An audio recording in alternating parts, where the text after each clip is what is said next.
వెళ్ళి కాంగ్రెస్ చేతుల్లో పెట్టారు. 42 ఎంపీ స్థానాలకి ఉమ్మడి రాష్ట్రం కాబట్టి 41 కాంగ్రెస్ 41 కాంగ్రెస్కి వచ్చి నంద్యాల సంజీవ్ రెడ్డి గారికి ఇచ్చారు జనతా పార్టీ నుంచి. ఆ తర్వాత తిరిగి 85 ఎన్నికల్లో దేశమంతా కాంగ్రెస్ పార్టీని గెలిపిస్తే ఇక్కడ తెలుగుదేశం పార్టీని గెలిపించారు. ఇందిరా మరణం తర్వాత వచ్చినటువంటి సింపతి వేవ్ దేశమంతా కనిపించింది, ఆంధ్రప్రదేశ్లో కనిపించలేదు. ఆంధ్రప్రదేశ్ ప్రజలు దాన్ని పట్టించుకోలేదు. పట్టించుకోకుండా ఇక్కడ రూలింగ్ పార్టీకే తిరిగి అధికారం కట్టబెట్టారు, తెలుగుదేశం పార్టీకే అధికారం కట్టబెట్టారు. ఆ ఎన్నికల్లో తెలుగుదేశం పార్టీ పార్లమెంట్లో లోక్సభలో ప్రధాన ప్రతిపక్షం అయింది.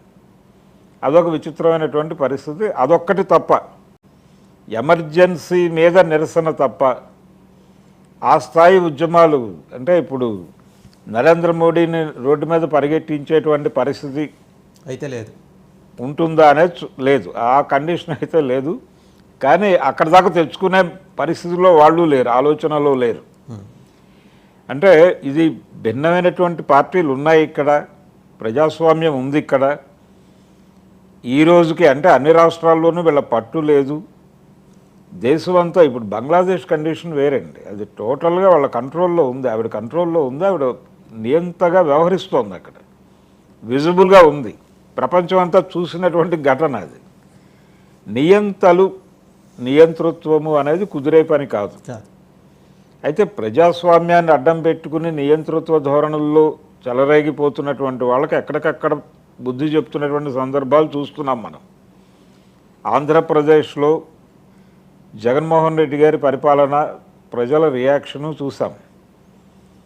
ప్రతి చోట జరుగుతోంది అది. ఇక్కడ ప్రజలకి కనిపించకుండా ఉన్నటువంటి ముఖ్యమంత్రికి ప్రజలు నేర్పిన గుణపాఠం తెలంగాణలో కూడా చూసాం మనం. ప్రతి చోట జరుగుతోంది అది. అయితే కేంద్రంలో కూడా రకంగా వీళ్ళందరూ ఫ్యామిలీ ట్రీ కింద కన్సిడర్ చేయొచ్చు. కేసీఆర్, జగన్మోహన్ రెడ్డి గారు హసీనా లెవెల్ నిర్బంధాలు వీళ్ళు ఎక్కడ చేశారు. కాకపోతే ప్రజలను వదిలిపెట్టేశారు. వాళ్ళ సమస్యలు పట్టించుకోలేదు. మా సమస్యలు పట్టించుకొని పాలకుల్ని మేమెందుకు పట్టించుకోవాలని వీళ్ళు రియాక్ట్ అయ్యారు. ఆ రియాక్షన్ ఉంది ఇక్కడ. అట్లీస్ట్ ఆ రియాక్షన్ రిజిస్టర్ చేసేటువంటి అవకాశం ఉంది, ఒక డెమోక్రటిక్ ఛాన్స్ ఉంది. అది ఉండటం వలన ఆ పరిస్థితి ఉండదని చెప్తున్నాను నేను. ఒకవేళ ఈ వ్యవస్థలన్నీ క్లోజ్ అయిపోయి గత్యంతరం లేని పరిస్థితులు గనక వస్తే అక్కడలాగే వచ్చినప్పుడు డెఫినెట్గా ప్రజలు రియాక్ట్ అవుతారు, వెడతారు. రాజభవనాలని కూల్చినటువంటి సందర్భాలు చూసాం మనం, చాలా దేశాల్లో జరిగింది ఇది. చిలీ లాంటి దేశంలో కూడా వెళ్ళిపోయి రాజభవనాన్ని పగలగొట్టి వాళ్ళని బయటకు తీసుకొచ్చి ఉరి తీసినటువంటి చరిత్రలు చూసాం కదా. ఇక్కడ బంగ్లాదేశ్ యాంగిల్కి సంబంధించి సార్ ఇంకా 2-3 ప్రశ్నలు ఉత్పన్నమవుతున్నాయి. ప్రపంచం మొత్తం షేక్ హసీనా నిర్బంధాల గురించి మాట్లాడుతుంటే భారతదేశం ఆవిడకి ప్రొటెక్షన్ ఇవ్వటం ఏంటి ఒక ప్రశ్న వచ్చింది సార్. దాని మీద పార్లమెంట్లో జయశంకర్ గారు మాట్లాడారు, విదేశాంగ శాఖ మంత్రి.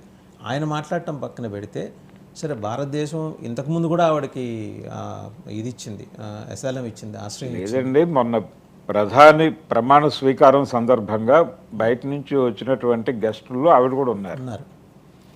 ఏది నరేంద్ర మోడీ గారు 3వసారి ప్రధానిగా ఆయన పదవి స్వీకారం చేసేటప్పుడు ఆవిడ కూడా వచ్చారు.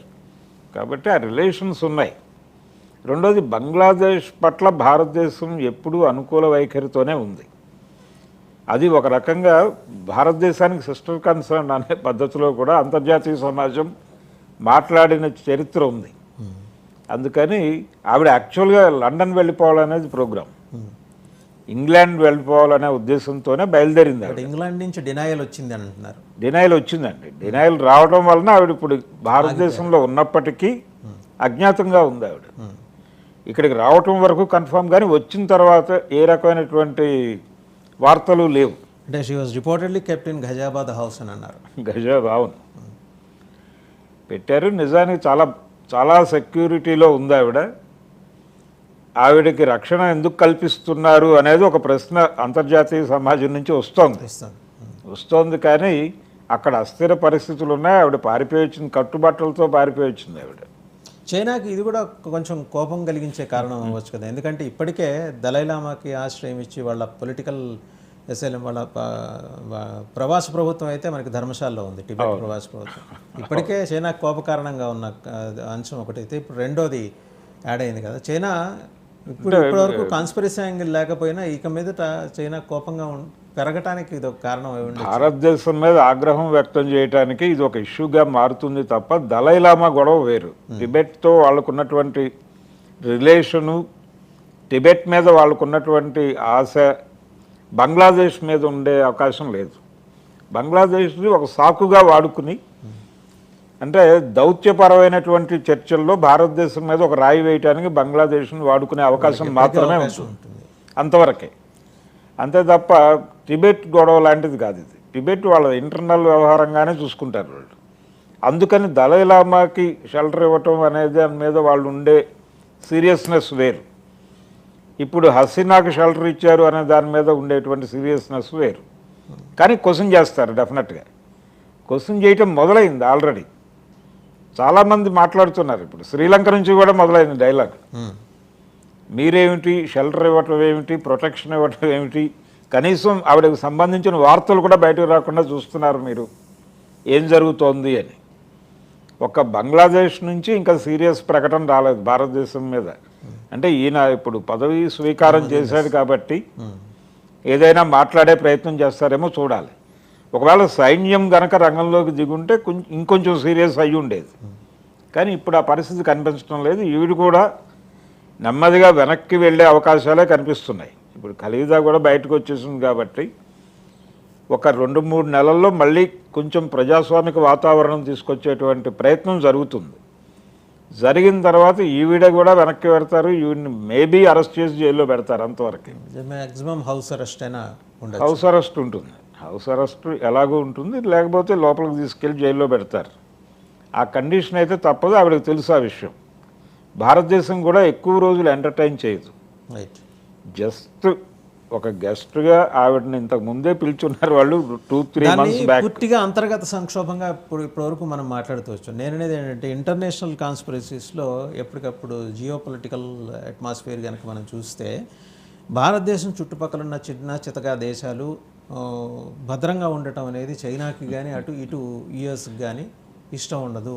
సో ఏదో రకంగా రేపు పెడుతుంటే గొడవలు అనే యాంగిల్ ఉంది. రెండోది, ఈ చిన్న చితకా దేశాల్లో సైనిక స్థావరాలు చైనా ఏర్పాటు చేసుకుంది. బంగ్లాదేశ్లో కాదు కానీ శ్రీలంకలో ఏర్పాటు చేసుకుంది. అలాగే ఫైనాన్షియల్ సపోర్ట్ ఇస్తూ కొన్ని ప్రాజెక్టులకి అప్పుల్లో ముంచేస్తుంది శ్రీలంకని.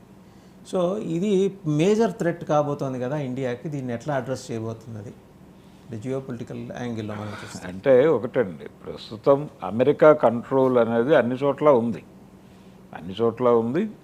దీనికి వ్యతిరేకంగా చైనా మూమెంట్ ఉంది మొదటి నుంచి ఉంది. ప్రస్తుతం అంటే ఒక రకంగా ఏకధ్రువ ప్రపంచం అని మాట్లాడుకుంటున్నాం మనం. ఏది సోవియట్ నిష్క్రమణ తర్వాత ఆ గ్యాప్ ఏదైతే ఉందో ఆ గ్యాప్లోకి చైనా ఎమర్జ్ అవుతోంది అనేది ఒక ప్రమాదంగా అమెరికా ప్రచారం చేస్తూ వస్తుంది. కొన్ని ఏరియాల్లో నిజం కూడా అది. దీన్ని కట్టడి చేయటం కోసం ఎక్కువ ప్రయత్నం చేస్తోంది అమెరికా.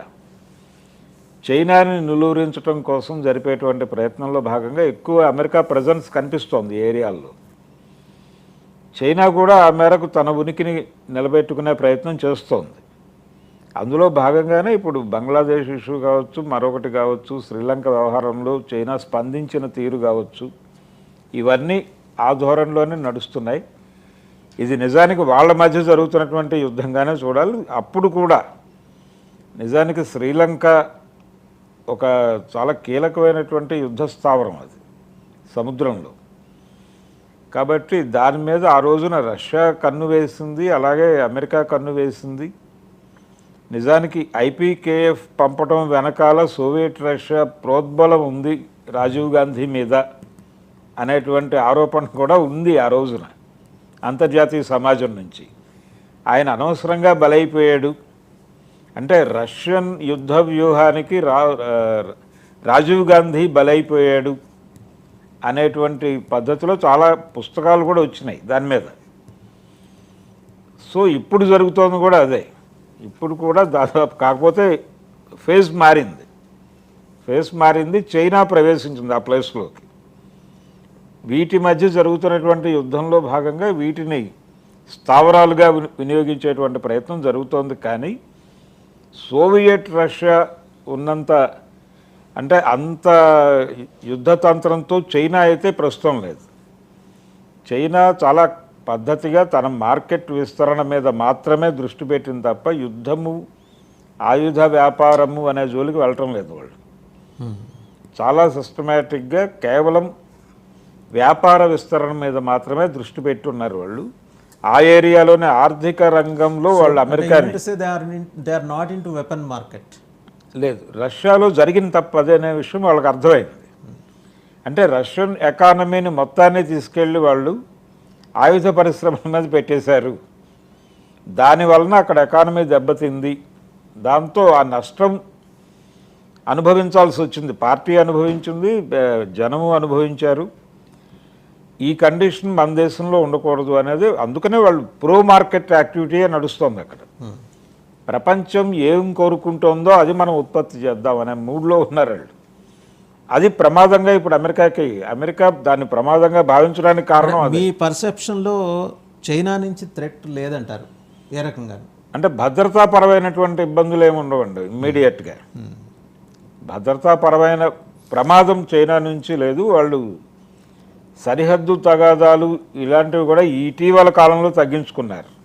ఏది కరోనా తర్వాత తవాంగ్ ఇన్సిడెంట్ తర్వాత కూడా పూర్తి స్థాయిలో ఒక రకంగా వాళ్ళు ఈ డిస్ప్యూట్స్లోకి వెళ్ళకూడదు అన్న మూడ్లో వ్యవహరిస్తున్నారు. అందుకని ఆ కండిషన్ లేదు ఇప్పుడు. అమెరికా కూడా ఇక్కడ థ్రెట్ లేనప్పుడు ఎందుకు హడావిడి చేయాలి అనే పరిస్థితి. జస్ట్ ఊరికనే ఒక స్థావరాలుగా ఉంచుకుంటున్నారు తప్ప యాక్టివిటీ లేదు. గతంలో సోవియట్ ఉన్నప్పుడు లాగా యుద్ధాలు లేవు. ఆ కండిషన్ కూడా లేదు. సో కుట్ర కోణాలు కూడా ఉండకపోవచ్చు అంటారు? కుట్ర కోణాలు ఉండవు, కానీ నిఘా ఉంటుంది, అబ్జర్వేషన్ ఉంటుంది. ఇప్పుడు బంగ్లాదేశ్లో జరుగుతున్నటువంటి పరిణామాలు వీటిని చైనా, అమెరికా రెండు చాలా తీక్షణంగానే గమనిస్తున్నాయి. భారతదేశం చుట్టుపక్కల దేశాల్లో జరిగేటువంటి ప్రతిదాన్ని తమకి అనుకూలంగా వినియోగించుకునేటువంటి ప్రయత్నం డెఫినెట్గా చేస్తాయి. పాకిస్తాన్ కూడా చాలా కీలకంగానే గమనిస్తోంది అక్కడ. అలాగే అక్కడ ఉన్నటువంటి కొన్ని సోషల్ ఆర్గనైజేషన్స్ ఉన్నాయి బంగ్లాదేశ్లో, వాటితో రిలేషన్ ఉంది పాకిస్తాన్కి. రైట్. పర్టికులర్గా యూనివర్సిటీలో ఉన్నటువంటి విద్యార్థి సంఘాల్లో ఒక ఇస్లామిక్ ఆర్గనైజేషన్ ఉంది. దాని రూట్స్ పాకిస్తాన్లో ఉన్నాయి. అది ఒక లింక్. బంగ్లాదేశ్లో జరుగుతున్నటువంటి గొడవలకి పాకిస్తాన్లో రూట్స్ ఉన్నాయి అనటానికి కారణం అది. ఈ విద్యార్థి సంఘం స్థాపన అప్పుడు జరిగింది. రైట్. అప్పుడు జరిగింది. ఈ రోజుకి దాని రూట్స్ అక్కడే ఉన్నాయనే ప్రచారం జరుగుతోంది. సో కుట్ర లేకపోవచ్చు కానీ నిఘా అయితే ఉంటుంది. నిఘా ఉందండి. నిఘా డెఫినెట్గా ఉంది. సో మనం అప్రమత్తంగా ఉండాల్సిన సందర్భం ఇది. ఖచ్చితంగా అప్రమత్తంగా ఉండాలి. ఆల్రెడీ సరిహద్దు గ్రామాలు 500 గ్రామాల్లో ఈ సాయుధ బలగాలని మోహరించారు. సరిహద్దుల్లో చాలా భద్రత పెంచవలసినటువంటి అవసరం ఉంది. ఇది యుద్ధ వాతావరణం కాదు. అంటే భయంతో వెనక్కి ఇటువైపు వచ్చేసేటువంటి వాళ్ళని ధైర్యం చెప్పి వెనక్కి పంపించాల్సినటువంటి ఒక సోదర భావంతో కూడి మీ ఇల్లు మీరు కాపాడుకోండి అని చెప్పాల్సిన భాషలో చెప్పాలంటే ఒక భరోసా యాత్ర ఒకటి భారత ప్రభుత్వం చేయాల్సినటువంటి అవసరం ఉంది. ఓదార్పు యాత్ర, భరోసా యాత్ర, భరోసా కల్పించాల్సినటువంటి అవసరం ఉంది. అందుకనే నిన్న ఆర్ఎస్ఎస్ వాళ్ళు మాట్లాడిన దానికి ఇమ్మీడియట్ స్పందన రాలేదు కేంద్ర ప్రభుత్వం నుంచి. అంటే ఆచితూచి వ్యవహరిస్తున్నారు. ఏం మాట్లాడాలో ముందు డిజైన్ చేసుకుని మాట్లాడదామనే ఉద్దేశంతోనే ఇమ్మీడియట్ స్పందన లేకుండా చూసుకుంటున్నారు. హలో, జయశంకర్ గారు చాలా సీజన్డ్ డిప్లొమాట్ కాబట్టి ఆయన ఇంకా జాగ్రత్తగా మాడతారు ఆచితూచి. రైట్. ఇంకా కమింగ్ టు ఏపీ పాలిటిక్స్, ఈ సరిహద్దు రాళ్ల మీద జగన్మోహన్ రెడ్డి గారి బొమ్మలు నిన్న క్యాబినెట్ డెసిషన్ అండి. నిన్న